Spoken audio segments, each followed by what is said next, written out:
સુરત શહેરમાં સચિન પોલીસે વગર ડિગ્રીએ એલોપેથિક દવાઓ તથા સાધનોનો ઉપયોગ કરીને બીમાર દર્દીઓની સારવાર કરી મનુષ્યની જિંદગી જોખમાય તે રીતે કૃત્ય કરતા 10 ફેલ નકલી ડોક્ટર વિરુદ્ધ ગુનો દાખલ કરીને કાયદેસરની કાર્યવાહી કરી। મળતી માહિતી પ્રમાણે સુરત શહેરમાં સચિન પોલીસના માણસો જ્યારે પેટ્રોલિંગમાં હતા ત્યારે અંગત બાતમીના આધારે સચિન વાંઝગામ આકાશ કોમ્પ્લેક્સ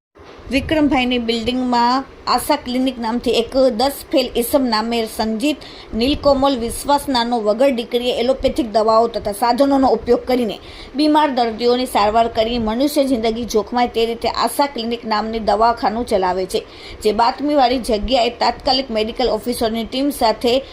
રેડ પાડીને વગર ડિગ્રીએ એલોપેથિક દવાઓ અને સાધનોનો ઉપયોગ કરીને બીમાર દર્દીઓની સારવાર કરતા ડૉક્ટર નામે સંજીત નીલકમલ વિશ્વનાથ ઉંમર 40 ધંધો ડૉક્ટરનો રહેવાસી વાંઝગામ આકાશ કોમ્પ્લેક્સ ને ત્યાંથી પોલીસે તેને ઝડપીને તેમની વિરુદ્ધ સચિન પોલીસે કાયદેસરની કાર્યવાહી કરી છે અને ગુજરાત મેડિકલ પ્રેક્ટિસ નગર એક્ટ કલમ 30-33 મુજબનો ગુનો દાખલ કરીને કાયદેસરની કાર્યવાહી કરી। Bureau report daily India TV Surat.